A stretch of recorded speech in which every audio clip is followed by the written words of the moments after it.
কেউ যদি শুধু আল্লাহর মহব্বতে ইবাদত করে সে জিন্দিক, জিন্দিক মানে সে নাস্তিক।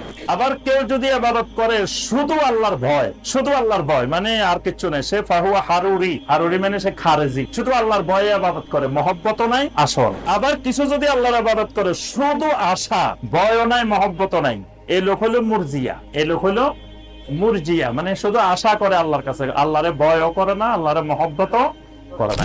জান্নাত ও দোজখ সে মাই কিয়া করো, আরজু হে মাই তুঝে দেখা করো। জান্নাত জাহান্নাম তুমি যেখানেই দাও না কেন আমার কোনো আপত্তি নাই, আমার আরজু হলো একমাত্র মাওলার সাথে দেখা করা, মাওলাকে পাওয়া, মাওলার সাথে দেখা করা, মাওলার মহব্বত, মাওলার ইশক। এবং নেতা পরিচয় দিয়ে দিয়েছে, বৈষম্য বিরোধী নেতা পরিচয় দিয়ে কত হাজার হাজার কোটি টাকা দুর্নীতি করছে, তারা বসছে। দেখতে মনে হয় যে ওরে আল্লাহ কত বড় আল্লাহর ওলি দরবেশ, কি দাড়ি, কি নুরানি চেহারা, দেখবে। তাহলে বুঝে গেল বাহ্যিক এগুলো তাকওয়ার পরিচয় বহন করে না।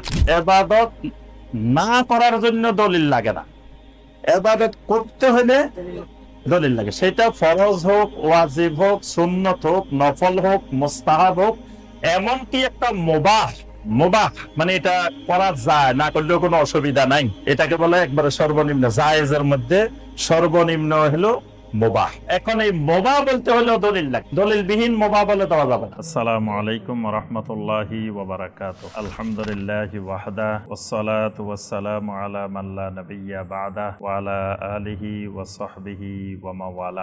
সম্মানিত মুসল্লিয়ানে কেরাম, আজকের আমাদের খুতবার যে বিষয়বস্তু সেটি এর আগের খুতবারই একটি অসমাপ্ত অংশ।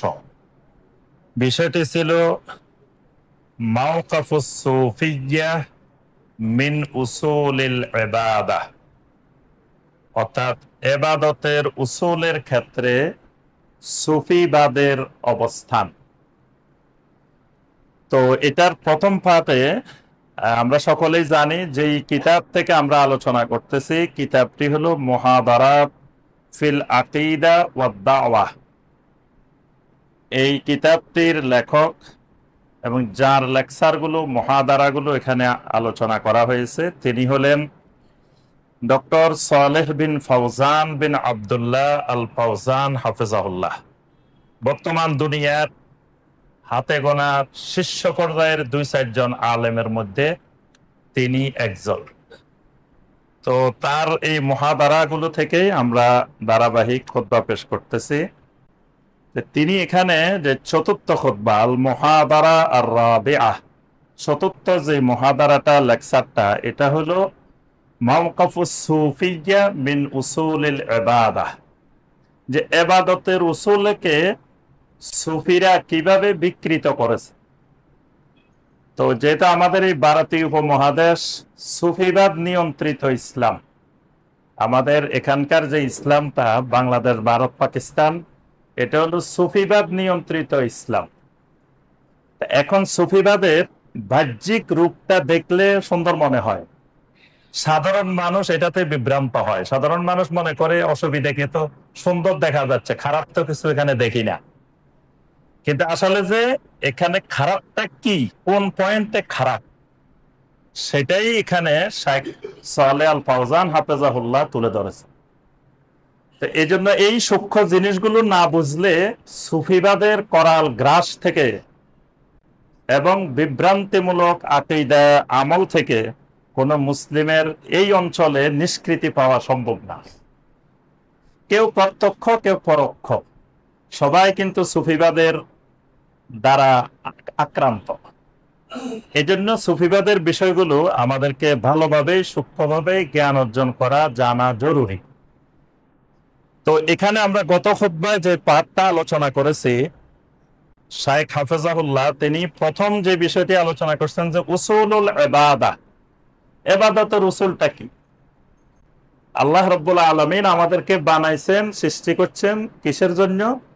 ইবাদতের জন্য। তাহলে ইবাদতটাই আমাদের মূল কাজ, বান্দার মূল কাজ ইবাদাহ, ইবাদত। এখন ইবাদত করতে হলে ইবাদতের কিছু উসুল মেনে করতে হবে। ইবাদত খালি করলে সেটা ইবাদত হয়ে যাবে না, ইবাদতের কয়েকটা উসুল মেনে আল্লাহর ইবাদত করতে হবে, না সেটা আল্লাহর ইবাদত হবে না। তিনি এখানে 6টি উসুল আলোচনা করছেন, আপনাদের মনে আছে? নম্বর তিনি যে উসুলটা বলছেন ইবাদতের, সেটা হলো তাওকীফিয়্যাহ, মানে ইবাদত করার আগে দলিল নেই, ইবাদত না করার দলিল লাগবে না, ইবাদত করার জন্য দলিল লাগবে।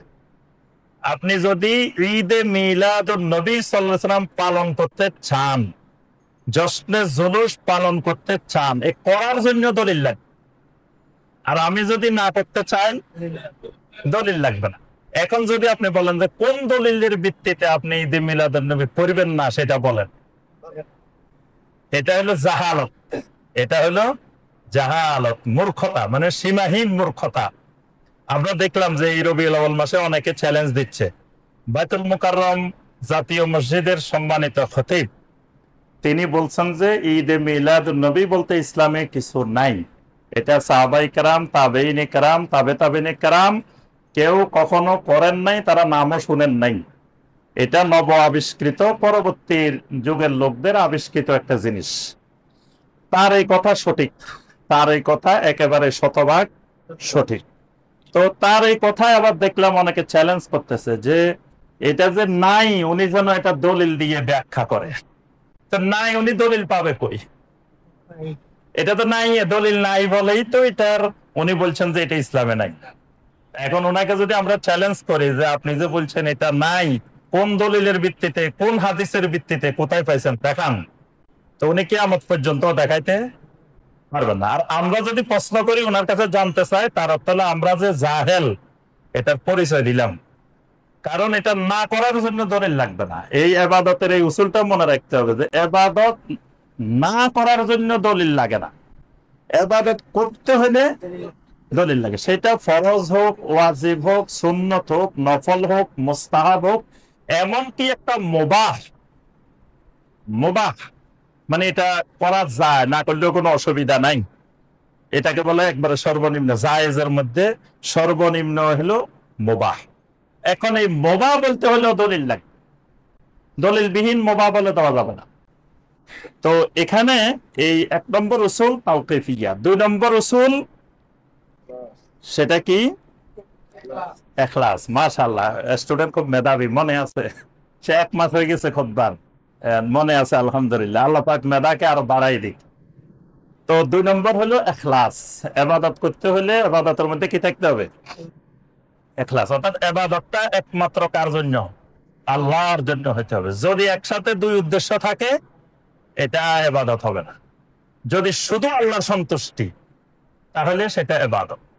3 নম্বর সুন্নাহ, ইত্তিবাউস সুন্নাহ। ইবাদতটা নবী সাল্লাল্লাহু আলাইহি সাল্লাম যেমনে করেছেন ঠিক হুবহু ওইভাবে করতে হবে, এর থেকে বাড়তিও করার সুযোগ নাই, কমতিও করার সুযোগ নাই, যেহেতু এটা ইবাদত। 4 নম্বর, এটার একটা সময়, এটার একটা স্থান, এটার একটা পরিমাণ নির্ধারিত আছে। ইবাদতটা, প্রত্যেকটা ইবাদতের কোন সময়ে করতে হবে, কোন জায়গায় করতে হবে, কি পরিমাণ করতে হবে, এটা নির্ধারিত আছে। যেমন এখন জুমার নামাজ কোথায় পড়তে হবে এটারও ঠিক আছে। জুমার নামাজ সব জায়গায় চাইলেই পড়া যাবে না, কোথায় কোন জায়গায় পড়তে হবে এটাও নির্দিষ্ট করা আছে। তারপরে এটা কি পরিমাণ পড়তে হবে এটাও ঠিক করা আছে। জোহরের নামাজ প্রতিদিন 4 রাকাত, আজকে জুমার নামাজ 2 রাকাত, তাহলে এটার পরিমাণ নির্দিষ্ট করা আছে, জায়গা নির্দিষ্ট করা আছে, সময় নির্দিষ্ট করা আছে। যদি সকাল থেকে আজকে বসে রয়েছি, সবাই যদি বলি যে ভাই সকালে আজকে ছুটি, আসেন জুমার নামাজ এত দেরিতে 1টা বাজে পড়ার দরকার কি, আমরা 10টায় পড়ি ফেলি, ঘোষণা দিলাম যে আমার একটু কাজ আছে আজকে জুমা 10টায়, কি পড়া যাবে? যাবে না। কেন? ওই যে ইবাদতের সময় নির্ধারণ করা আছে, সময়ের আগেও করার সুযোগ নাই, পরেও করার সুযোগ নাই। তাইলে এইটা হলো ইবাদতের 4 নম্বর উসুল। 5 নম্বর উসুল, ইবাদতের 3টা রকম। ইবাদতের 3টা রকম কি কি? মাশাআল্লাহ, মহব্বত, খাউফ, রাজা। একটা ইবাদত হইতে হইলে আল্লাহর মহব্বত থাকতে হবে, আল্লাহর ভয় থাকতে হবে, আল্লাহর কাছে আশা থাকতে হবে। 3টা একত্র হইলে এটা ইবাদত। যদি 2টা আছে একটা নাই, তাও এটা আল্লাহর ইবাদত হবে না। 6 নম্বর যেটা, সেটা হলো একেবারে বালেগ হওয়ার পর থেকে ইবাদতটা মৃত্যু পর্যন্ত করা লাগবে। মৃত্যুর 1 সেকেন্ড আগেও ইবাদতটা করা লাগবে, এটা থেকে নিষ্কৃতির কোনো সুযোগ নাই। এটা হলো ইবাদতের 6টা গুরুত্বপূর্ণ উসুল, উসুলুল ইবাদা। এবার আসেন আমরা যাদের অবস্থান আলোচনা করব সেটা হলো সুফি। সুফি মানে কি? সুফি বুঝেন তো নাকি সবাই? সুফি বুঝেন কিনা? সুফিবাদ এটা বুঝেন? অর্থাৎ আমাদের দেশে যে পীর মুরিদির যে সিস্টেমটা, এটাকে বলা হয় সুফিবাদ। এটাকে বলা হয় কি? সুফিবাদ। অনেকে আবার সুফিবাদ বললে এটা বুঝে না, এই জন্য একবারে স্পষ্ট করে বুঝতে হবে। মানে পীর মুরিদির যে সিস্টেম, তরিকার যে সিস্টেম। একজন আরেকজনকে জিজ্ঞাসা করে, তরিকা নিছেন নি ভাই? তরিকা, এই যে তরিকা, এই যে তরিকতের বায়াত, এই যে মারফতের বায়াত, এই যে মারফতি গান, এটা শরীয়তি, এই যে সিস্টেম গুলো, এগুলার নাম হলো সুফিবাদ। এগুলার নাম কি? সুফিবাদ। এটাকে বলা হয় সুফিয়া। এটাকে বলা হয়, আরবিতে বলা হয় সুফিয়া। এই জন্য দেখবেন আরব দুনিয়াতে এই মতবাদের কোনো স্বীকৃতি নেই এবং এটা রাষ্ট্রীয়ভাবে নিষিদ্ধ, অপরাধ, কারণ এটা ইসলাম বিকৃত। এজন্য সৌদি আরব, কাতার, কুয়েত, এই আরব দেশগুলোতে কোনো দেশেই সুফিবাদের কোনো অস্তিত্ব ওই দেশে নাই। এবং কেউ যদি প্রমাণিত হয় যে এই লোক সুফিবাদে বিশ্বাসী বা এই লোক সুফিবাদের কাজ করে, তার শাস্তির ব্যবস্থা আছে সেখানে। আর বাংলাদেশে সুফিবাদের সাথে না থাকলে মানুষ মনে করে যে এই লোক ইসলামের উপরে নাই, এই লোক তো সুফিবাদের সাথে নাই। তার অর্থ হলো উল্টা, সম্পূর্ণ বিপরীত। এবার আসেন সুফিবাদ কি জিনিস। এখানে আমরা প্রথমে বলছি এই কথাগুলো কিন্তু আমার কথা না, এগুলো কার কথা? নাম বলেন তো, ওনার কি নাম? সংক্ষেপে মনে রাখবেন, শাইখ সালেহ আল ফাওজান। এগুলো তার কথা, আমরা তার কিতাব থেকে আলোচনা করতেছি। তো তিনি এখানে বলছেন যে লফজুত তাসাউফ ওয়া সুফিয়্যা লাম ইয়াকুন মারুফান ফি সাদরিল ইসলাম। ইসলামের প্রথম যুগে, ইসলামের প্রথম যুগ, সদরুল ইসলাম বলতে মনে রাখবেন 3টা যুগ। যেই 3টা যুগকে নবী সাল্লাল্লাহু আলাইহি ওয়াসাল্লাম বলছেন খায়রুল কুরুনি কারনি সুম্মাল্লাযীনা ইয়ালুনাহুম সুম্মাল্লাযীনা ইয়ালুনাহুম। দুনিয়ার শ্রেষ্ঠতম যুগ হলো আমার যুগ, এর পরের যুগ, এর পরের যুগ। মানে সাহাবায়ে কেরামের যুগ, তাবেঈনে কেরামের যুগ, তাবেঈনে কেরামের যুগ। এই 3 যুগ হলো শ্রেষ্ঠ যুগ, খায়রুল কুরুন। এই 3 যুগের মধ্যে সুফিবাদ নামে কোন মতবাদ, ইসলামে এই জাতীয় কোন জিনিসের অস্তিত্ব ছিল না। ওয়া ইন্নামা হুয়া মুহদাসুন বাদা যালিক। এই 3 যুগের পরে এটা ইসলামের মধ্যে নব আবিষ্কৃত একটি বেদাত সৃষ্টি হয়েছে। আও দাখিলুন আলাল ইসলাম মিন উমামিন উখরা। এটা অন্যান্য জাতি থেকে সংক্রমিত হয়ে মুসলিমদের মধ্যে ঢুকে পড়ছে। ওই যুগে ছিল, নবী সাল্লাল্লাহু আলাইহি ওয়াসাল্লামের যুগেও ছিল, তবে সেটা মুশরিকদের মধ্যে ছিল, ইহুদিদের মধ্যে ছিল, খ্রিস্টানদের মধ্যে ছিল, মুসলিমদের মধ্যে ছিল না। কিন্তু যখন এই 3 যুগের পরে মুসলিমদের মধ্যে তাওহীদ যখন দুর্বল হয়ে গেছে, মুসলিমেরা যখন আস্তে আস্তে বেদাত করা শুরু করছে, তখন দেখছে যে কিরে, এই তো এদের তো এটা খুব ভালো মনে হইতেছে, এদের তো এটা ভালো মনে হইতেছে, এদের তো এটা ভালো, এবার বিভিন্ন দিক থেকে নেওয়া শুরু হয়ে গেছে ইসলামের ভিতরে।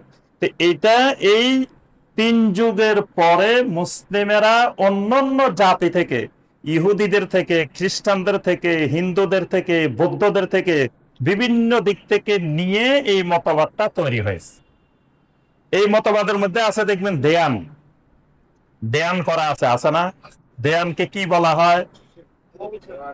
মুরাকাবা। ধ্যানকে বলা হয় কি? কিন্তু মুরাকাবা ধ্যানে আকাশ পাতাল পার্থক্য আছে। মুরাকাবা এক জিনিস, ধ্যান আরেক জিনিস। এবং দেখবেন বর্তমানে ওই যে কি মেথড, কোয়ান্টাম মেথড, আরো কি কি মেথড আছে, এরা হলো কিছু হিন্দু থেকে, কিছু বৌদ্ধ থেকে, কিছু খ্রিস্টান থেকে, বিভিন্ন দিক থেকে নিয়ে নতুন একটা ধর্ম বানাইছে। কোয়ান্টাম মেথড নতুন একটা ধর্মের নাম, যেটার মধ্যে হিন্দু ধর্মেরও আছে, বৌদ্ধ ধর্মেরও আছে, খ্রিস্টানও আছে, মুসলমানও আছে, সবগুলো মিলে একটা ধর্ম। এটাকে ওই যে সম্রাট আকবর একটা ধর্ম বানাইছিল, কি নাম, কি দ্বীন-ই এলাহি। ওই দ্বীন-ই এলাহির নব আবিষ্কৃত রূপ হলো এই কোয়ান্টাম মেথড। আপনার এইরকম মানে বিভিন্ন দিক থেকে, বিভিন্ন জাতি থেকে নেওয়া, তার মধ্যে একটা হলো ধ্যান। ধ্যান আর মুরাকাবা দুইটা ভিন্ন জিনিস। মুরাকাবা ইসলামের জিনিস, মুরাকাবা কি? মুরাকাবা হলো আন তা'বুদাল্লাহা কাআন্নাকা তারা ফা ইন লাম তাকুন তারাহু ফা ইন্নাহু ইয়ারাক। আল্লাহর ইবাদতটা এমন ভাবে করতে হবে যেন আমি আল্লাহকে দেখতেছি, আর যদি আমি আল্লাহকে নাও দেখি কিন্তু আল্লাহ আমাকে দেখতেছে, এই অবস্থায় আল্লাহর ইবাদত করা, এটার নাম হলো কি? মুরাকাবা। ধ্যান করার নাম মুরাকাবা না। মানে ওরা কাজগুলো নিছে অমুসলিমদের থেকে, কিন্তু পরিভাষাটা, শব্দটা লাগাইছে ইসলাম থেকে। এই জন্য মানুষ বেশি ধোঁকায় ঘটছে। মানুষ মনে করে এটা তো কোরআনে আছে, মুরাকাবা কোরআনে আছে, মুরাকাবা হাদিসে আছে, কিন্তু মুরাকাবা তো ভিন্ন জিনিস, এটা ভিন্ন জিনিস, দুইটা এক জিনিস না। ধ্যান আর মুরাকাবা দুইটা এক জিনিস না। আবার ওই যে নবী সাল্লাল্লাহু আলাইহি ওয়াসাল্লাম নবুয়তের আগে হেরা গুহায় ছিলেন, এটারে অনেকে ধ্যানের দলিল বানাইছে। আসলে নবী সাল্লাল্লাহু আলাইহি ওয়াসাল্লাম সেখানে ধ্যান করেন নাই। তারা যে ধ্যান বানাইছে, নবী সাল্লাল্লাহু আলাইহি ওয়াসাল্লাম সেখানে হেরা গুহায় গিয়ে ধ্যান করেন না। নবী সাল্লাল্লাহু আলাইহি ওয়াসাল্লাম সেখানে ইবাদত করতেন। ইয়াতাহান্নাসু ফীহি, সহিহ আল বুখারীর হাদিস, ইয়াতাহান্নাসু ফীহি, নবী সাল্লাল্লাহু আলাইহি ওয়াসাল্লাম সেখানে তাহান্নুস, তাহান্নুস মানে তাআব্বুদ, আল্লাহর ইবাদত করতেন। এমনকি নবী সাল্লাল্লাহু আলাইহি ওয়াসাল্লামের আগে আল্লাহ রাসূলের দাদা আব্দুল মুত্তালিবও সেখানে যাই ইবাদত করত। ওই হেরা গুহার মধ্যে আব্দুল মুত্তালিবও ইবাদত করত, এবং সেটা ইব্রাহিমী পদ্ধতিতে, ইব্রাহিম আলাইহিস সালামের পদ্ধতিতে ইবাদত করা হতো। তো নবী সাল্লাল্লাহু আলাইহি ওয়াসাল্লাম সেখানে গিয়ে মূলত ইবাদত করতেন, ধ্যান করতেন না। তো আর যদি ধ্যানও করেন তো সেটা শরীয়তের দলিল হবে না, কারণ নবী সাল্লাল্লাহু আলাইহি ওয়াসাল্লামের নবুয়তের আগে কিছু করলে এটা দলিল হয় না উম্মতের জন্য। তো সেটা নবী সাল্লাল্লাহু আলাইহি ওয়াসাল্লাম নবুয়তের আগে করছে। এখন নবুয়তের পরে কখনো আল্লাহ রাসূল ধ্যান করছে কিনা এই দলিল দিতে হবে, যদি ধ্যান করতে হয়। তাহলে এই যে ধ্যান আছে, তারপরে আরো বিভিন্ন ধরনের দেখবেন কার্যক্রম আছে যেগুলো অমুসলিমদের থেকে নেওয়া। শাইখুল ইসলাম ইমাম ইবনে তাইমিয়া রাহিমাহুল্লাহ তার মাজমুয়ে ফাতোয়ার মধ্যে বলেন, আম্মা লাফজু সুফিয়্যা ফাইন্নাহু লাম ইয়াকুন মাশহুরান ফিল কুরুনিস সালাসা। সুফি এই শব্দটাই কুরুনে সালাসা, ওই তিন যুগের মধ্যে মুসলিমদের কাছে পরিচিত ছিল না। এর পরবর্তীতে আস্তে আস্তে পরিচিত হয়েছে। যেমন ইমাম আহমদ বিন হাম্বল রাহিমাহুল্লাহ, তারপরে ইমাম সুফিয়ান আস-সাওরি রাহিমাহুল্লাহ, ইমাম হাসান আল বসরি রাহিমাহুল্লাহ, ওনাদের আমলে এটার আস্তে আস্তে কিছুটা প্রচলন দেখা গেছে। তখন ওনারা এগুলোর ব্যাপারে কথা বলছেন যে এগুলো যে ইসলাম বিরোধী জিনিস, এই ব্যাপারে আন্নাহু তাকাল্লামা বিহি, তারা এই ব্যাপারে কিছু কিছু কথা বলছেন। যখন এগুলো নতুন শুরু হইতেছে তখন এগুলোর বিরুদ্ধে ইমাম আহমদ বিন হাম্বল রাহিমাহুল্লাহ, তারপরে সুফিয়ান আস-সাওরি রাহিমাহুল্লাহ, হাসান আল বসরি রাহিমাহুল্লাহ, ওনারা কথা বলেছেন। তো শাইখুল ইসলাম ইমাম ইবনে তাইমিয়া রাহিমাহুল্লাহ বলেন, সুফিরা কেউ কেউ বলতে চায় যে এই সুফিটা, এটা আহলে সুফার দিকে আমরা নিসবত করি। সুফিদেরকে যখন জিজ্ঞেস করা হয় যে আপনারা যে সুফি নাম রাখছেন, সুফি মতবাদ, তো এই সুফি শব্দটা পাইছেন কই? তো তখন তারা বলে যে নবী সাল্লাল্লাহু আলাইহি ওয়াসাল্লামের মসজিদে নববীতে আহলে সুফা ছিলেন, অনেক সাহাবী ছিলেন যারা সবসময় মসজিদে নববীতে থাকতেন, তাদের থাকা খাওয়া মসজিদে নববীতে ছিল, এদেরকে বলা হয়তো আহলে সুফা। তো তারা বলে যে আমরা এই আহলে সুফা থেকে সুফি নিয়েছি। ইমাম ইবনে তাইমিয়া রাহিমাহুল্লাহ বলেন, ওয়াহুয়া গালাত, এটা ভুল কথা। কারণ যদি এখান থেকে নেওয়া হয়, আহলে সুফা থেকে নেওয়া হয়, তাহলে সুফিদেরকে বলতে হবে সুফি, শব্দটা আরবিতে হবে সুফি, এটা সুফি হবে না, তাহলে সেখান থেকে নেওয়া হয় নাই। আচ্ছা, কেউ কেউ বলে যে আমরা তো এটা সফ থেকে নিছি, সফ, নামাজে কাতার করি না, এই কাতারকে আরবিতে বলে কি? সফ। ইবনে তাইমিয়া রাহিমাহুল্লাহ বলেন এটাও গলত।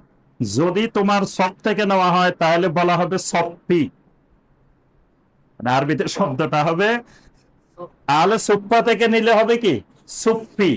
আর যদি সফ থেকে নাও তখন শব্দটা হবে সফি।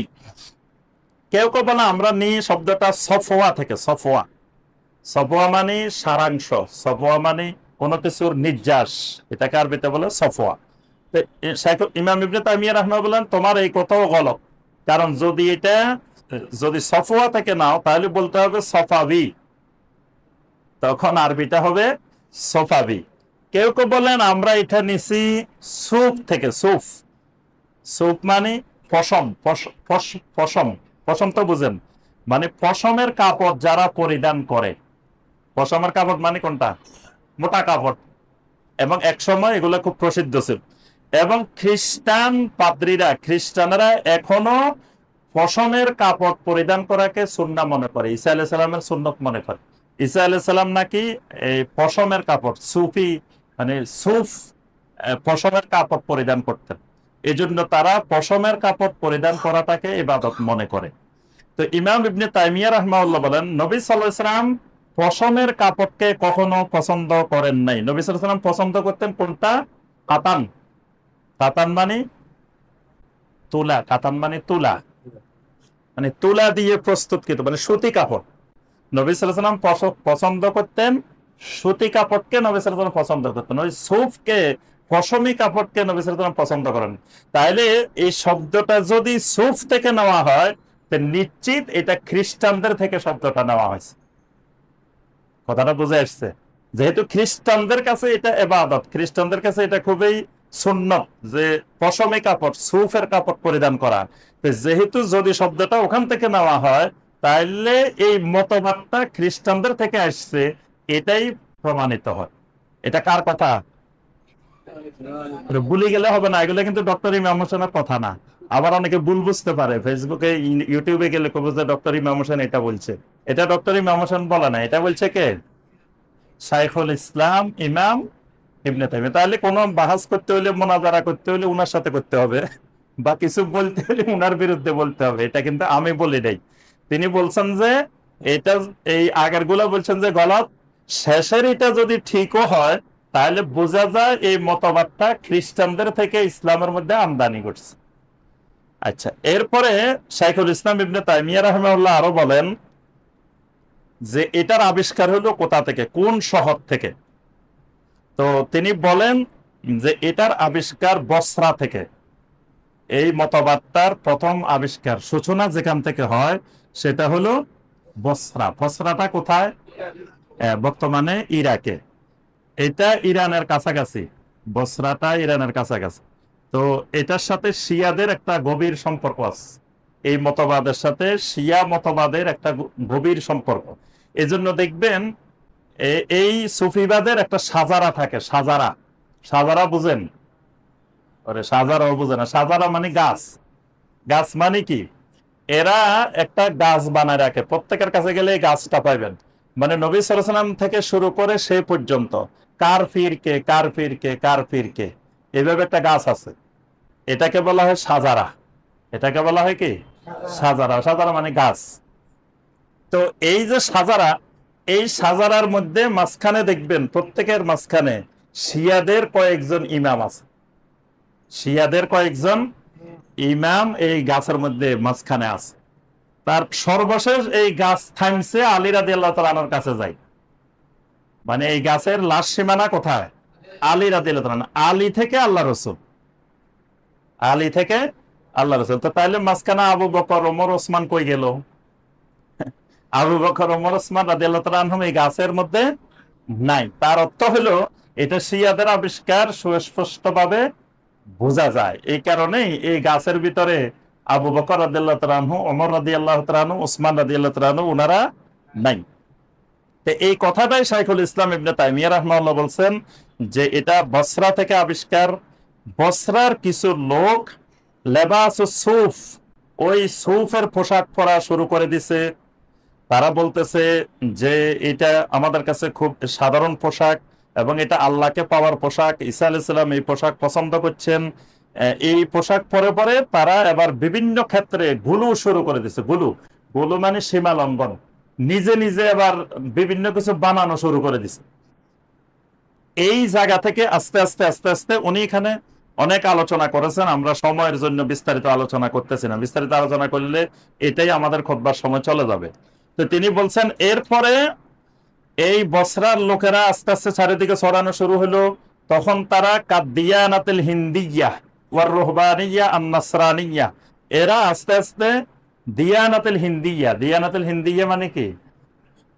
এটা শাইখুল ইসলাম ইবনে তাইমিয়া দেখেন ওই আমলে বলছে দিয়ানাতুল হিন্দিয়া, আজ থেকে 700-800 বছর আগে। দিয়ানাতুল হিন্দিয়া মানে এই ভারতীয় উপমহাদেশের হিন্দের ধর্ম থেকে ওখানে সম্পৃক্ত হয়েছে। তারা এই দিয়ানাতুল হিন্দিয়া থেকে, হিন্দিয়া মানে এই বাংলাদেশ, ভারত, পাকিস্তান, নেপাল, তারপরে ভুটান, শ্রীলঙ্কা, মালদ্বীপ, এই যা আছে এই অঞ্চল পুরাটাকে বলা হয় হিন্দিয়া। তো এই হিন্দিয়ার বিভিন্ন মতবাদ থেকে এখানে অনেক কিছু গ্রহণ করা হয়েছে। আর একটা হলো ওয়ার রুহবানিয়াতুন নাসরানিয়া, মানে খ্রিস্টান দরবেশ, খ্রিস্টান সন্ন্যাসী, তাদের থেকে অনেক জিনিস এখানে গ্রহণ করা হয়েছে। গ্রহণ করে এটাকে নতুন আকারে একটা রূপ দিয়ে একটা মতবাদ তৈরি করা হয়েছে। এখানে শায়েখ অনেকগুলো কিতাবের রেফারেন্স এখানে তিনি নিয়ে এসেছেন, অনেক আলোচনা আছে সুফিবাদের উৎপত্তি সম্পর্কে। আচ্ছা, এই হলো মোটামুটি। তবে তিনি এখানে শাইখুল ইসলাম ইবনে তাইমিয়া রাহিমাহুল্লাহ আরেকটা কথা বলছেন যে তারা ওই সুফিরা ইসলামের প্রথম যুগের কয়েকজন তাবেঈ, কয়েকজন তাবেঈর নাম তারা ব্যবহার করে। যেমন ফদাইল বিন আয়াদ রাহিমাহুল্লাহ, জুনায়েদ রাহিমাহুল্লাহ, জুনায়েদ বাগদাদি নাম শুনছেন না? এই নামটা তারা বেশি ব্যবহার করে। ইব্রাহিম বিন আদহাম রাহিমাহুল্লাহ, এই যে নামগুলো ব্যবহার করা হয়, তারা কোন নতুন ইবাদত তৈরি করে নাই, কোন নতুন মতবাদ তৈরি করেন নাই। তারা সম্পূর্ণ সুন্নাহ ভিত্তিতে তারা ইবাদত বন্দেগী করতেন। তবে তারা একটু দুনিয়া বিমুখ হয়ে জুহদিয়্যাত তাদের মধ্যে বেশি ছিল, এবং এটা প্রত্যেক মুসলিমের থাকা উচিত। প্রত্যেক মুসলিমই মাদারিজুস সালিকিন, মানে প্রত্যেক মুসলিম সালেক হবে, সালেহিন হওয়ার জন্য সালেক হবে। এই জন্য ইমাম ইবনুল কাইয়িম রাহিমাহুল্লাহ কিতাব লিখেছেন মাদারিজুস সালিকিন, সালেকিনদের স্তরগুলো অতিক্রম করতে হবে সালেহিন হওয়ার জন্য। তো এই জন্য এই যে নামগুলো, তারা সত্যিকারের মুখলেস মানুষ, সত্যিকারের আবেদ মানুষ ছিলেন। এই ফুদাইল বিন আয়াদ, জুনায়েদ রাহিমাহুল্লাহ, ইব্রাহিম বিন আদম রাহিমাহুল্লাহ, এরা কোনো শিরক এবং বেদাতের সাথে মিশ্রিত ছিলেন না। এবার আসেন মেইন পয়েন্ট। এই সুফিরা পরবর্তীতে বিভিন্ন আবার তরিকা আবিষ্কার করছে। চিশতিয়া তরিকা, কাদেরিয়া তরিকা, নকশবন্দিয়া তরিকা, মুজাদ্দিদিয়া তরিকা, সোহরাওয়ার্দিয়া তরিকা, এরকম 126টা প্রসিদ্ধ তরিকা। এর বাহিরে আরো অপ্রসিদ্ধ আরো কয়েকশো তরিকা, এইভাবে তারা সারা পৃথিবীতে আবিষ্কার করছে। তো এই তরিকাগুলো আবিষ্কার কেন? তারা প্রত্যেকে নিজেদের মতো করে ইবাদতটা সাজায় নিছে। তারা বলতেছে যে নবী সাল্লাল্লাহু আলাইহি সাল্লাম বা সাহাবায়ে কেরাম যে পদ্ধতিতে আল্লাহকে পাইছেন, এটা অনেক বিশাল সিলেবাস। এত বড় সিলেবাস পড়াশোনা করি কেউ আল্লাহকে পাবে, বা এত বড় সিলেবাসে পরীক্ষা দিয়ে পাশ করবে, এটা খুব কঠিন। এই জন্য তারা ছোট্ট করে করে শর্টকাট সিলেবাস সাজেশন বানাইছে। তারা এখানে এই তরিকা মানে একটা সাজেশন, একটা শর্টকাট সিলেবাস। এই শর্টকাট ছোট্ট করে সিলেবাস বানাই দিচ্ছে। তুমি সকালবেলায় এটা করবা, দুপুর বেলায় এটা করবা, রাত্রে এটা করবা, সন্ধ্যায় এটা করবা, মাগরিবের পরে 6 রাকাত নামাজ পড়বা, এশার পরে এটা করবা। এইভাবে একটা সিলেবাস কারিকুলাম দাঁড় করাইছে।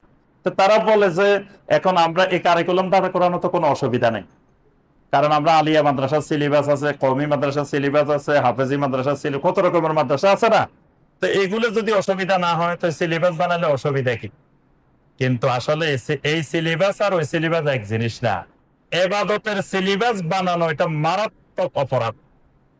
এবাদতের সাজেশন বানানো, তারপরে আপনি শর্টকাট সিলেবাস বানানো, এটা সবচেয়ে বড় অপরাধ। কারণ নবী সাল্লাল্লাহু আলাইহি সাল্লাম যেটা নির্দিষ্ট করেন নাই, কিয়ামত পর্যন্ত আপনি সেটাকে নির্দিষ্ট করতে পারবেন। আবার নবী সাল্লাল্লাহু আলাইহি সাল্লাম যেটাকে নির্দিষ্ট করছেন, এটাকে আপনি কিয়ামত পর্যন্ত অনির্দিষ্ট করার সুযোগ নাই।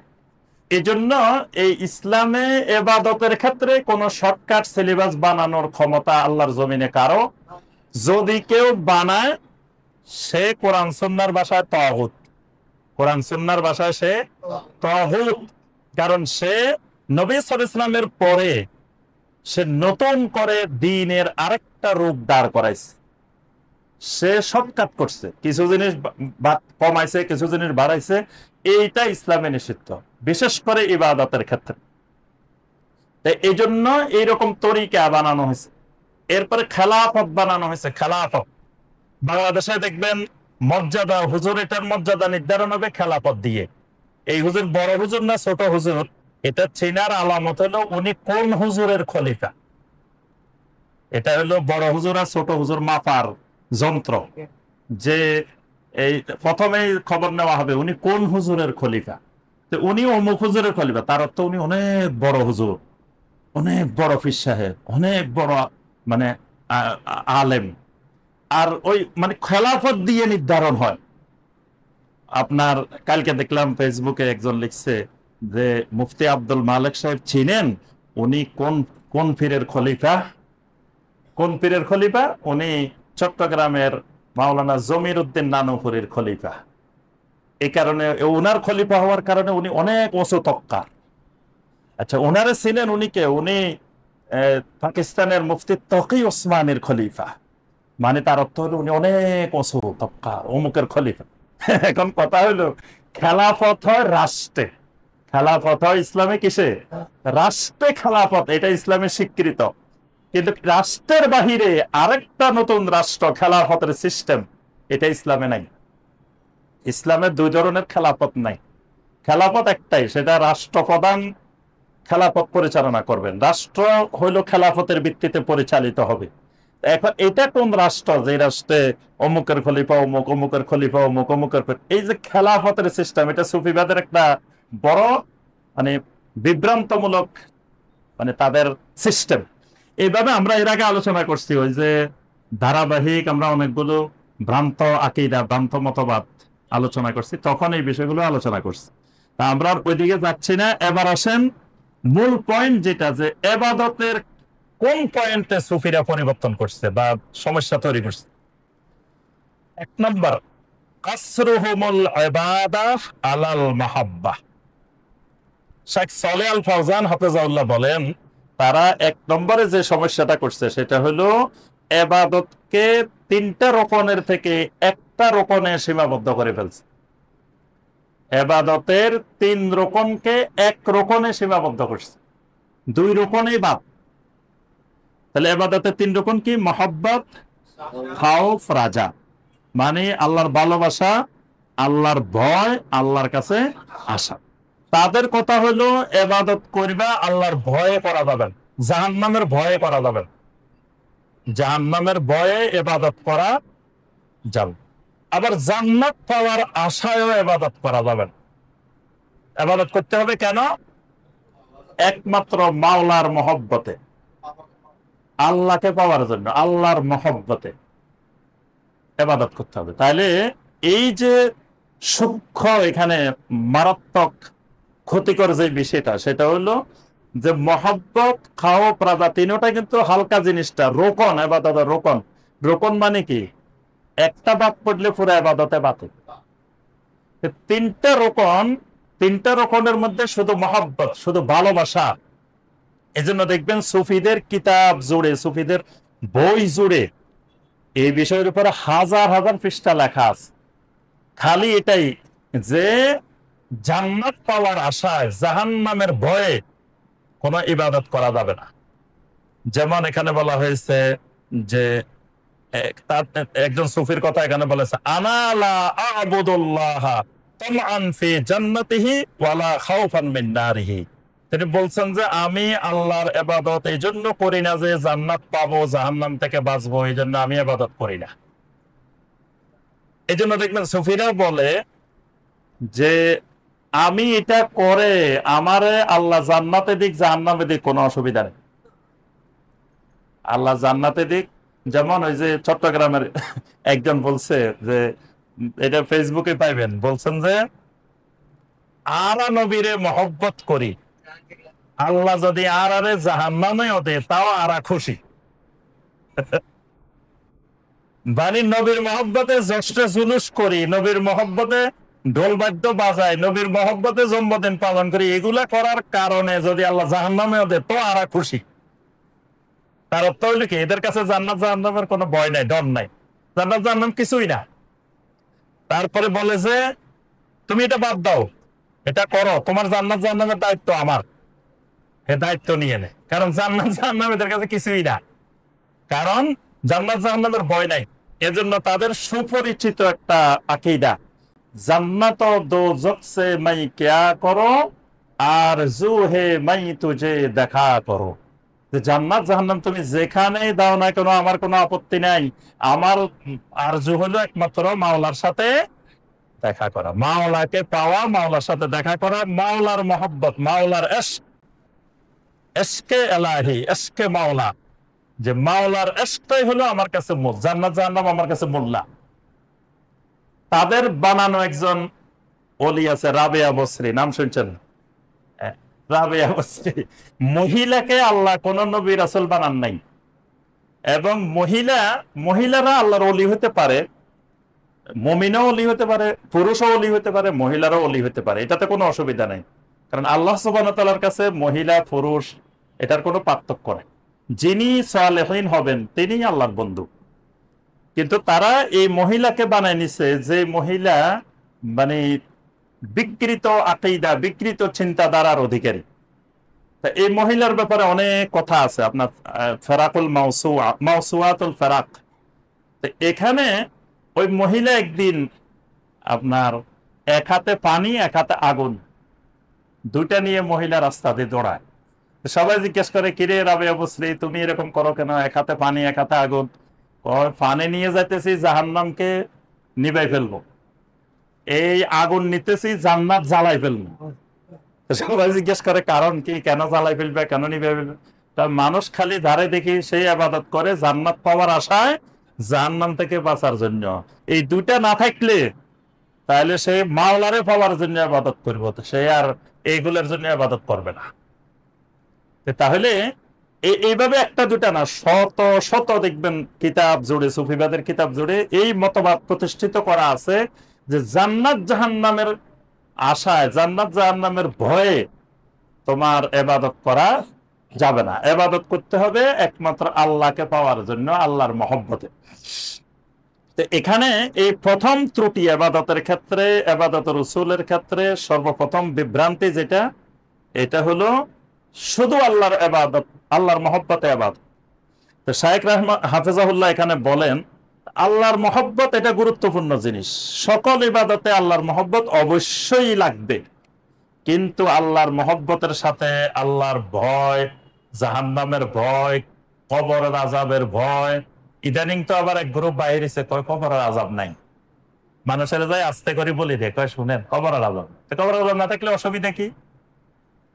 না থাকলে হেও বাঁচি গেল, এও বাঁচি গেল, না থাকলে তো সুবিধা, আযাব হইল না। তা আপনার দরকারটা কি মানুষের যাই যে বলা যে কবরের আযাব নাই? আচ্ছা, কবরের আযাব নাই, জাহান্নাম তো আছে। কবরের আযাব নাই, জাহান্নাম তো আছে। তাহলে সে হয়তো কবরে আযাব নাই, ঠিক আছে, আযাব থেকে বাঁচি গেল, কিন্তু কিয়ামতের দিন উঠবে, কিয়ামতের ময়দানের, হাসরের ময়দানের আযাব তো আছে, জাহান্নামের আযাব তো আছে। তাহলে আযাব থেকে তোমার স্থায়ীভাবে বাঁচার কোনো উপায় নেই। যদি একেবারে আযাব না থাকতো তাহলে সুবিধা ছিল, জাহান্নাম নাই, একেবারেই নাই, তাহলে বাঁচি গেলাম সবাই। কারণ আল্লাহ দিব কোথায়? জাহান্নামে নাই। জান্নাত না পাইলেও জান্নাতের বারান্দায়, জান্নাতের বাইরে মাঠে থাকলেও তো অসুবিধা নেই। এখন এই শয়তান গুলা মানুষকে যায় যে কি বলে, কয় কবরের আযাব নাই। তো কবরের আযাব না থাকলে অসুবিধা কি? তো এখন আপনি এই কবরের আযাবের ভয়ে, তারপরে আখিরাতের হাসরের ময়দানের ভয়ে, জাহান্নামের ভয়ে ইবাদত করা লাগবে। কারণ এই জাহান্নাম থেকে ফানা চাওয়ার জন্য আল্লাহ রাসূল সাল্লাল্লাহু আলাইহি ওয়াসাল্লাম শিখাইছেন। আল্লাহ নিজেই বলছেন, ওয়াত্তাকুন নার আল্লাতী উইদ্দাত লিল কাফিরিন, ওই জাহান্নামকে ভয় করো যে জাহান্নাম কাফেরদের জন্য বানানো হয়েছে। কু আনফুসাকুম ওয়া আহলিকুম নারা, তোমার নিজেকে, পরিবারকে জাহান্নাম থেকে বাঁচাও। শত শত আয়াত, জাহান্নামকে ভয় করো, জাহান্নাম থেকে বাঁচো, জাহান্নামের ব্যাপারে তুমি সতর্ক হও। তাহলে জাহান্নামকে ভয় করা লাগবে না? জান্নাত পাওয়ার আশা প্রত্যেক মুমিনের মধ্যে থাকতে হবে। আল্লাহুম্মা ইন্নী আসআলুকা রিদওয়ানাকা ওয়া জান্নাতাল ফিরদাউস, আল্লাহ আমি আপনার সন্তুষ্টি চাই, জান্নাতুল ফিরদাউস চাই। কোরআনে অনেক আয়াতে আল্লাহ বলছে জান্নাত চাও, জান্নাতের দিকে দৌড়াই আসো, জান্নাতের দিকে আগাই আসো। তো জান্নাত তো চাইতেই হবে, জান্নাত লাগবেই। তাইলে আশা, ভয়, মহব্বত তিনটার সমন্বয়। এজন্য সালাফেরা বলতেন, মান আবাদাল্লাহ বিল হুব্বি ওয়াহদা ফাহুয়া জিন্দিক, কেউ যদি শুধু আল্লাহর মহব্বতে ইবাদত করে সে জিন্দিক। জিন্দিক মানে সে নাস্তিক। আবার কেউ যদি ইবাদত করে শুধু আল্লাহর ভয়, শুধু আল্লাহর ভয়, মানে আর কিচ্ছু নেই। সে ফাহুয়া হারুরি, হারুরি মানে সে খারেজি, শুধু আল্লাহর ভয়ে ইবাদত করে, মহব্বত নাই, আশা নাই। আবার কিছু যদি আল্লাহর ইবাদত করে শুধু আশা, ভয়ও নাই, মহব্বত নাই, এই লোক হলো মুরজিয়া। এই লোক হলো মুরজিয়া, মানে শুধু আশা করে আল্লাহর কাছে, আল্লাহরে ভয়ও করে না, আল্লাহরে মহব্বতও করে না। এই চ্যাপ্টারের উপর আবার অনেক আলোচনা আছে, আমরা আর ওইদিকে যাচ্ছি না। আবার 2 নম্বর পয়েন্টে আসে। 2 নম্বরে সুফিরা যে কাজটা করেছে সেটা হলো লা ইয়ারজিউনা ফি দীনিহিম ওয়া ইবাদাতিহিম ইলাল কিতাব ওয়াস সুন্নাহ ওয়াল ইক্তিদা বিন নবিয়্যি সাল্লাল্লাহু আলাইহি ওয়াসাল্লাম। সুফিরা যে কাজটা করে, দ্বীনের কোন বিষয়ে, ইবাদতের কোন বিষয়ে আল্লাহর কিতাবের দিকে, সুন্নতের দিকে, নবী সাল্লাল্লাহু আলাইহি ওয়াসাল্লামের ইক্তিদার দিকে তারা প্রত্যাবর্তন করে না। মানে এটা করবে, এটা কোরআনে থাকতে হবে, হাদিসে থাকতে হবে, অথবা নবী সাল্লাল্লাহু আলাইহি ওয়াসাল্লাম করেছেন, সাহাবীরা করেছেন, তাবিরা করেছেন, এভাবে থাকতে হবে। এটা তাদের কাছে জরুরি বিষয় না। জরুরি বিষয় কি? ওয়া ইন্নামা ইয়ারজিউনা ইলা আযওয়াতিহিম, তারা তাদের নিজেদের যাওক, মানে নিজেদের ভালো লাগা, নিজেদের আগ্রহের দিকে তারা প্রাধান্য দেবে। তারপরে তাদের শায়েখ, তাদের পীর যেই তরিকা আবিষ্কার করছে ওই তরিকার মধ্যে আছে কিনা, কোরআন হাদিসে থাকা জরুরি না, এটা তরিকায় আছে কিনা। একটা জিকির করে, আপনি বললেন যে জিকির এটা তো কোরআন হাদিসে নাই, তো কোরআন হাদিসে থাকা দরকার না, এটা চিশতিয়া তরিকার জিকির। চিশতিয়া তরিকায় আছে, এটাই মূল জিনিস। কাদেরিয়া তরিকা আছে, এটাই মূল জিনিস। কোরআন হাদিসে আছে কি না এটা দেখার দরকার নেই। তাহলে এই যে বিভ্রান্তি, কারণ ইবাদতের, এবং তারা বেশিরভাগ হেকায়াত ওয়াল মানামাত, সুফিরা বেশিরভাগ দলিল দেয় হেকায়াত, ঘটনা, কাহিনী, কিচ্ছা কাহিনী। দেখবেন যে কাহিনী আর কাহিনী, অমুক আল্লাহর ওলি এটা করছে, অমুক আল্লাহর ওলি এটা করছে, অমুক আল্লাহর ওলি রাস্তা দিয়ে হাঁটে যেতেছে, অমুক আল্লাহর ওলি জমিনে দিয়ে হাঁটে যেতেছে, অমুক আল্লাহর ওলি ফজরের নামাজ যায় হারামে পড়ছে। তো এখন উনি ফজরের নামাজ যদি পড়ার সুযোগ পায়, তো বাকি 4 ওয়াক্ত পড়েন নাই কেন? আমরা যদি সুযোগ পাই যে 5 ওয়াক্ত হারামে যায় নামাজ পড়ার, মানে থাকবো এখানে কিন্তু হারামে যায় নামাজ পড়বো, তাই এই সুযোগ কেউ ছাড়ে? আল্লাহর ওলি ফজরের নামাজ নাকি হারামে যায় পড়তো, তো বাকি 4 ওয়াক্ত পড়েন নাই কেন? সবই তো পড়ার দরকার, যেহেতু সে এই সুযোগ পাইছে। তারপরে সে আফ্রিকা জঙ্গলে যায় মিটিং করে, তারপরে অমুক জায়গায় করে, তমুক জায়গায়, খালি হেকায়াত। এটা সুফিদের কোরআন হাদিসের দলিল, মানে 1 ঘন্টা বয়ান করলে কোরআনের আয়াত 5টা, হাদিস 10টা পাওয়া যাবে, একটা খুঁজে পাওয়া মুশকিল। খালি ঘটনা আর ঘটনা, কিচ্ছা আর কিচ্ছা।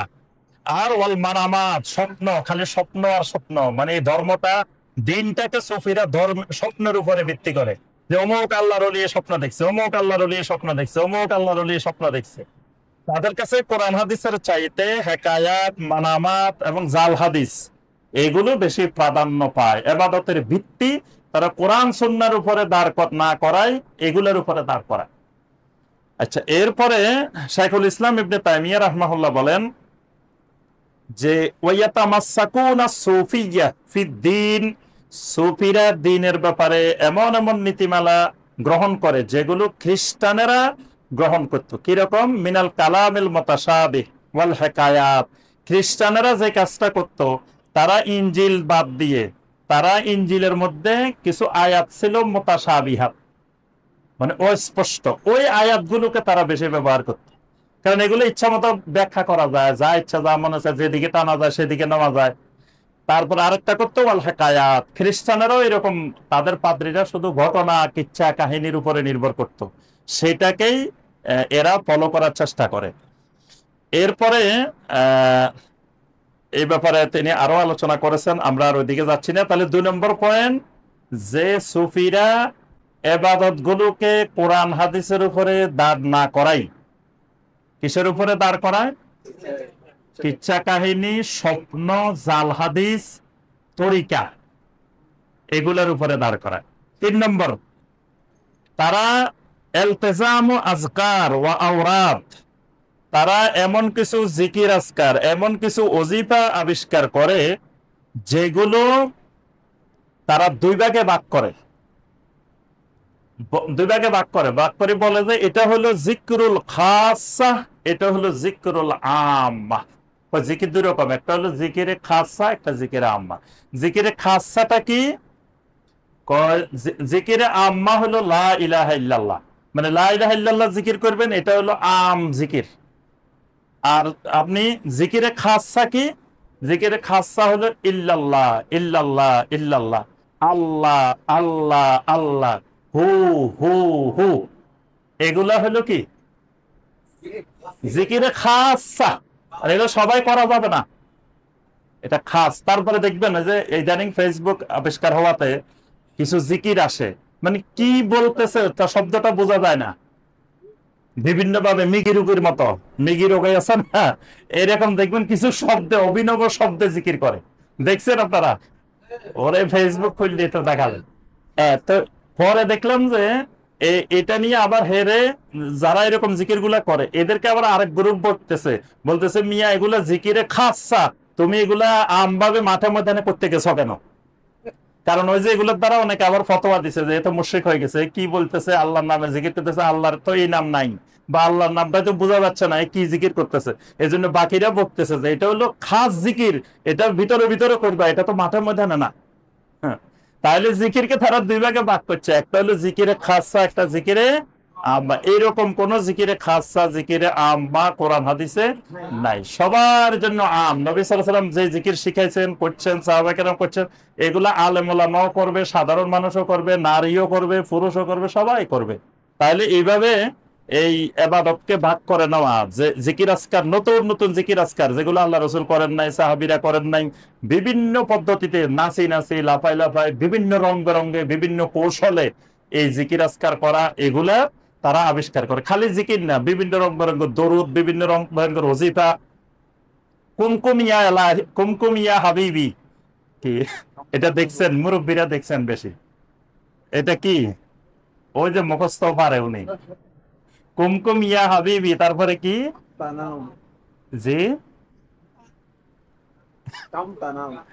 কামতানামু, মানে কতদিন আর ঘুমাইবা। কুমকুম ইয়া হাবিবি মানে হাবিবি উঠো উঠো, কামতানামু কতদিন আর ঘুমাইবা। এগুলা সব নিজেদের বানানো ওজিফা। আগে ওজিফার বইয়ের মধ্যে ছিল এগুলা, আমরা দেখছি মুরব্বীরা এগুলা সকাল সন্ধ্যা এই ওজিফার বইটা পড়তো, কুমকুমিয়া হাবিবি। অথচ এটা কোরআনও না, হাদিসও না, জিকিরও না, বানানো জিনিস, কে যেন বানাইছে বাক্য এগুলা। এগুলাকে তারা ওজিফা মনে করে সকাল সন্ধ্যা পড়তো। কেন পড়তো? আল্লাহর ওলি হওয়ার জন্য, আল্লাহরে পাওয়ার জন্য। তাহলে আল্লাহকে পাওয়ার জন্য অভিনব পদ্ধতিতে জিকির আজকার, এগুলো সুফিবাদের ভ্রান্ত আবিষ্কার। 4 নম্বর তারা ইবাদতের ক্ষেত্রে যে গন্ডগোলটা করছে সেটা হলো তারা আউলিয়া, আউলিয়াকে মানে ওলি, আল্লাহর ওলি, ওলিটাকে বিকৃত করে ফেলছে। আকীদায়ে আহলুস সুন্নাহ ওয়াল জামাত থেকে সবচেয়ে বিকৃতি করছে তারা বেলায়েতের ক্ষেত্রে, ওলির ক্ষেত্রে। তারা নির্দিষ্ট কিছু ব্যক্তিকে ওলি বানায় নিছে। ধরেন এই এলাকায় 10 লক্ষ লোক বসবাস করে, 10 লক্ষ ইমানদার লোক বসবাস করে, আল্লাহর ওলি হচ্ছে 4-500, বাকিরা কিন্তু আল্লাহর ওলি না। বাকিরা যত ইবাদত করুক, যত কিছু করুক, হালালের উপরে চলুক, শরীয়তের নিয়ম কানুন মেনে চলে, সব চলে, তাও কিন্তু সে আল্লাহর ওলি না।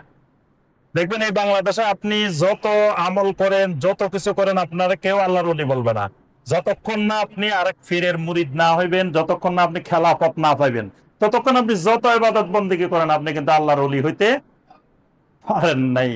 এই যে বেলায়েতের বিকৃতি, এটা চরম বিকৃতি। এজন্য আরব দুনিয়াতে দেখেন নির্দিষ্ট কোনো আল্লাহর ওলি নেই, যে এই কয়জন আল্লাহর ওলি, এরকম পুরা আরবে খুঁজলে আপনি পাইবেন না। সৌদি আরবে, কাতারে, কুয়েতে, বাহরাইনে, যে অমুক অমুক অমুক আল্লাহর ওলি, এরকম একটা লোক সেখানে খুঁজে বাইর করতে পারবেন না। সেখানে যত ইমানদার আছে সবে আল্লাহর ওলি। কারণ আল্লাহর ওলি হওয়ার শর্ত কি? আল্লাহর ওলি হওয়ার শর্ত হলো 2টা, একটা হলো ঈমান আর একটা হলো তাকওয়া।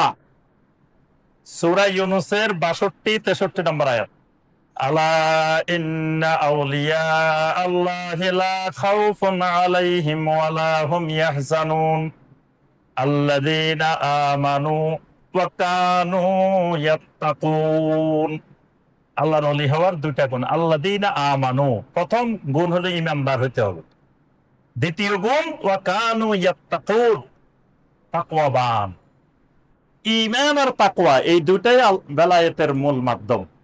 যার ঈমান যত শক্তিশালী সে তত বড় আল্লাহর ওলি, যার তাকওয়া যত বেশি সে তত বড় আল্লাহর ওলি। আল্লাহ সুবহানাহু ওয়া তাআলার সাথে বন্ধুত্ব নির্ধারণ হয় তাকওয়া দিয়ে। ইন্না আকরামাকুম ইনদাল্লাহি আতকাকুম, আল্লাহর কাছে ওই লোক বেশি সম্মানিত যার তাকওয়া বেশি। তাহলে ঈমান আর তাকওয়া এই দুটো থাকে কোথায়? কলবের মধ্যে। ঈমানের জায়গা কলব, তাকওয়ার জায়গা কলব। এই দুটো দেখা যায় না, বাইরে দেখা যায় না। একজনের দাড়ি লম্বা তার অর্থ কি তাকওয়া বেশি? একজনের জুব্বা লম্বা, পাগড়ি লম্বা, এই জুব্বা পাগড়ি দাড়ি এগুলো তাকওয়ার পরিচয় বহন করে না। এগুলো ভালো জিনিস, এগুলো সুন্নাহ, এগুলো আমল, কিন্তু এগুলো বাহ্যিক এই বেশভূষা। দেখবেন যে এরকম বাহ্যিক বেশভূষাও আছে আবার সুদও খায়, বাহ্যিক বেশভূষাও আছে আবার ঘুষও খায়, বাহ্যিক বেশভূষাও আছে আবার কত রঙের অপরাধের কাজ করে না? কদিন আগে এক দরবেশ দেখলাম, ওই যে এই আপনার সচিবালয়ে যাই কি বিভিন্ন রঙের মানে ইয়া করে করে টাকা পয়সা ইনকাম করে, দেখছেন না? আরে দেখতে কি দরবেশ, এই দাড়ি, এই পাগড়ি, এবং নেতা পরিচয় দিয়ে, যে বৈষম্য বিরোধী নেতা পরিচয় দিয়ে কত হাজার হাজার কোটি টাকা দুর্নীতি করছে, ধরা পড়ছে। তেমনি দেখতে মনে হয় যে ওরে আল্লাহ, কত বড় আল্লাহর ওলি দরবেশ, কি দাড়ি, কি নুরানি চেহারা, দেখবে। তাহলে বুঝে গেল বাহ্যিক এগুলো তাকওয়ার পরিচয় বহন করে না। নবী সাল্লাল্লাহু আলাইহি ওয়াসাল্লাম এজন্য বলছেন তাকওয়া হা হুনা, তাকওয়া হা হুনা, তাকওয়া হা হুনা, তিনবার বলছেন তাকওয়া এখানে, তাকওয়া এখানে, তাকওয়া এখানে। মানে তাকওয়া তোমার উপরে দি না। মানুষ মনে করে তাকওয়া মনে হয় উপরে দি। আল্লাহ রাসূল সাল্লাল্লাহু আলাইহি ওয়াসাল্লাম বলে তাকওয়া উপরে না, তাকওয়া ভিতরে, তাকওয়া ভিতরে, তাকওয়া ভিতরে, ভিতরে কন্ট্রোল করে। তাহলে ঈমান আর তাকওয়া দুটোই ভিতরে, এটা বাইরে কোনো মানুষ দেখবে না। আপনি আমার উপরে দিয়ে চেহারা দেখে বুঝতে পারবেন না আমার কলবে কি আছে, আমার ঈমান কোন পর্যায়ে আছে, তাকওয়া কোন পর্যায়ে আছে। এটা আপনি বাহ্যিক চেহারা, বাহ্যিক আমল, বাহ্যিক এগুলো দেখে বোঝা যাবে না। দেখা যাবে যে বাহ্যিক এক রূপ, ভিতরে আরেক রূপ, এরকমও হতে পারে। এই জন্য দুনিয়ার কোন মানুষকে আল্লাহর ওলি নিশ্চয়ন দেওয়া যাবে না। নিশ্চয়ন দেওয়াটা হারাম, এবং এটা ইলমে গায়েবের বিষয় হাতে নেওয়া, এটা শিরিক। আপনি যদি বলেন ডক্টর ইমাম হোসেন আল্লাহর ওলি, কি এটা হলে কি হবে? হ্যাঁ, শিরিক হবে। আপনি কেমনে জানলেন আমি যে আল্লাহর ওলি? আপনি আমার ঈমান তাকওয়া ভিতরের অবস্থা জানেন, ভিতরের অবস্থা দেখছেন? তাহলে আপনি নিশ্চিত করে কেমনে বলতে পারেন যে উনি আল্লাহর ওলি? এই ঘোষণাটা দেওয়া যাবে না। কিন্তু এই উপমহাদেশের সবচেয়ে বড় বিভ্রান্তি, ঘোষণা দিয়ে দিচ্ছে অমুক আল্লাহর ওলি, অমুক আল্লাহর ওলি, অমুক আল্লাহর ওলি, সব নাম ধরে ধরে ঘোষণা দিয়ে দিচ্ছে।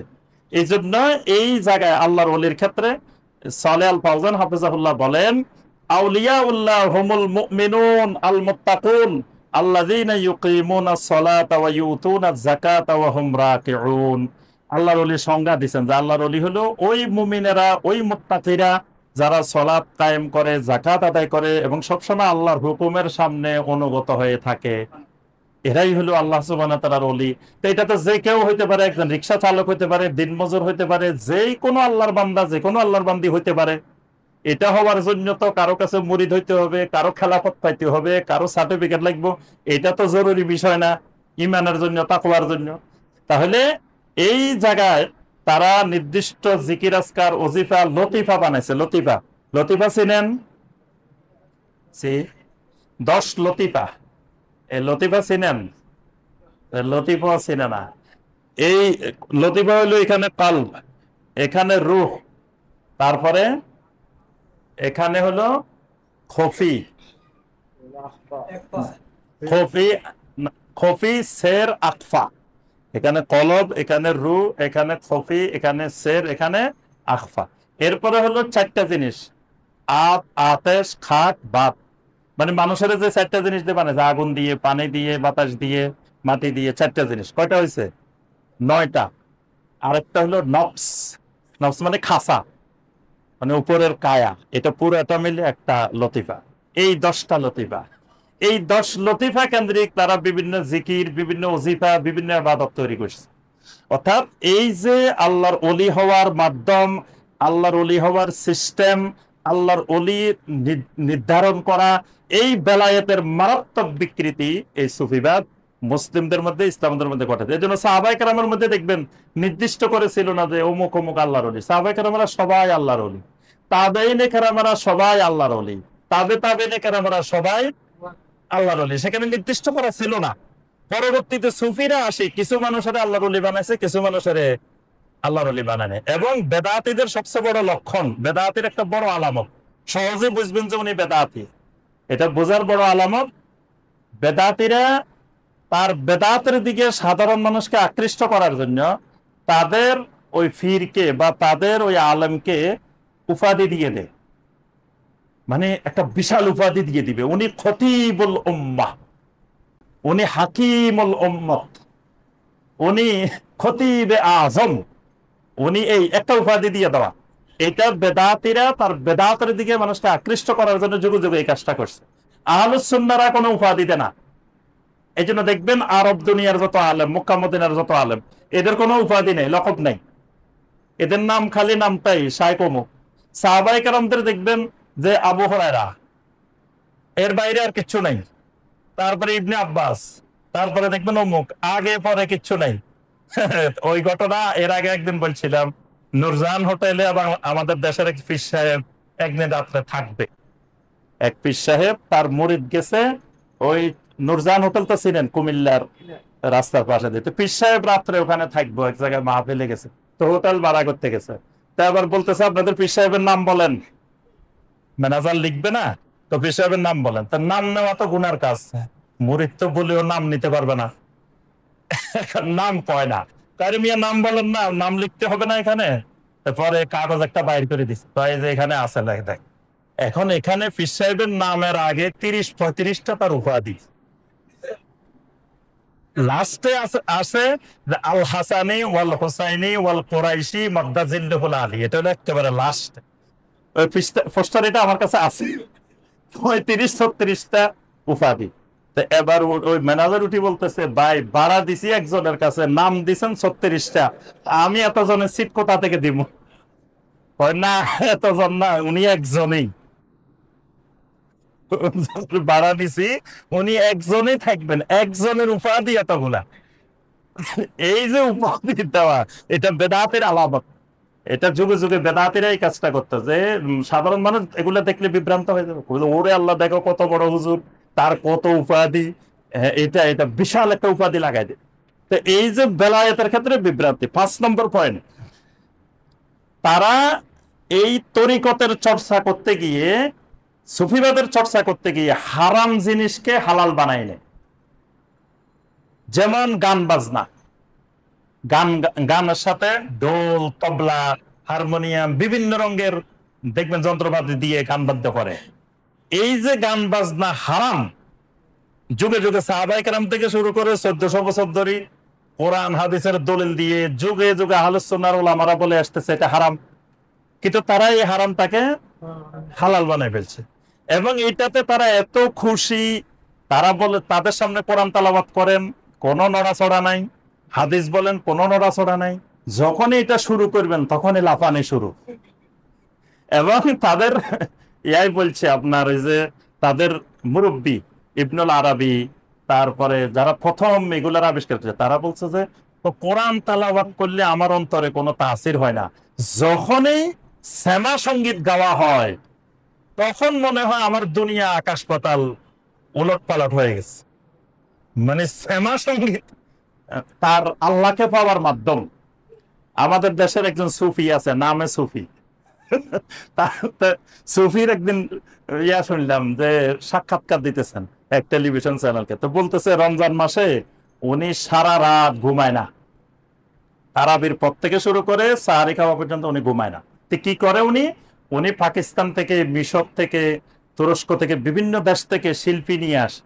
এই শিল্পীরা সারা রাত গান গায়, ঢোল তবলা বাজায়, গান গায়, আর উনি ওদের সাথে নাচানাচি করে, লাফালাফি করে। ওই দিন দেখলাম যে ওই যে চট্টগ্রাম এই এর ময়দানে, যে জমিয়তুল ফালাহ ময়দানে এক বক্তা গান গাইতেছে আর উনি নাচতেছে, মানে গানের ইয়ে আর বসে থাকতে পারে নাই। এই যে নাচানাচি, এই যে ঢোল বাদ্য, এগুলো ইসলামের সর্বস্বীকৃত হারাম, কিন্তু সুফিবাদেরা এইরকম অসংখ্য হারাম জিনিসকে তারা জায়েজ বানায়। তারপর দেখবেন গাঞ্জা খাইতেছে, গাঞ্জা তো হারাম, যে এই ব্যাপারে কারো কোনো একতলাপ দ্বিমত নাই, কিন্তু তারা দিব্যি আরামে গাঞ্জা খাইতেছে। তো কেন গাঞ্জা খাইতেছে? তাদের ওই তরিকত চর্চা করার জন্য, আল্লাহকে পাওয়ার জন্য গাঞ্জা খাইতেছে। আল্লাহকে পাওয়ার জন্য নারীরা ওখানে দেখবেন বসে রয়েছে, নারীর কোনো পর্দা নাই, নারী পুরুষ একসাথে বসে আছে, যে এটা ফকিরানি, এটা ফকির। ফকিরানি দেখছেন? আমি একবার লালনের আমরা তো কুষ্টিয়া ইসলামিক ইউনিভার্সিটিতে পড়তাম, তো মাঝে মাঝে লালনের ওখানে ওইখান দিয়ে যাওয়ার সময় তো দেখতাম, আর তো দেখি যে ফকিরানি, ফকিরানি অমুক ফকিরানি। কি রে ফকিরানি কি? ওই পুরুষেরা হইলো ফকির আর মহিলাগুলো হইলো কি ফকিরানি।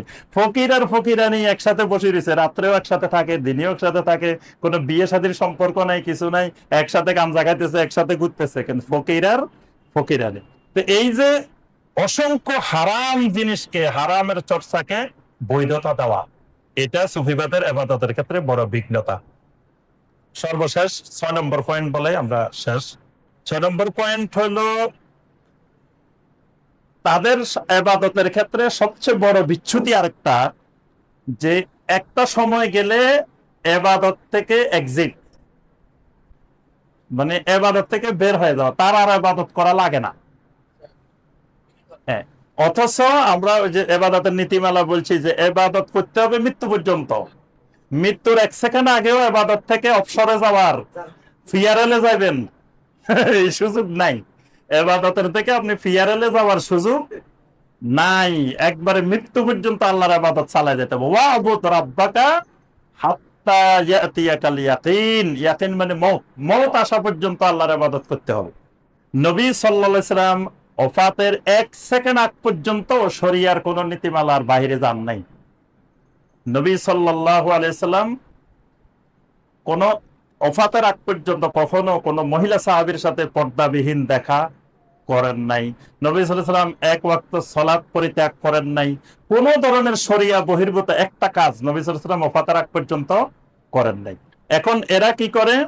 এক সময় আসলে আর নামাজ পড়েন।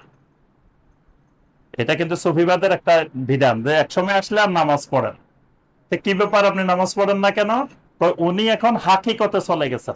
এই জন্য ওরা 4টা ভাগে ভাগ করছে। প্রথম শরীয়ত, তারপরে তরিকত, তারপরে মারেফত, তারপরে হাকিকত।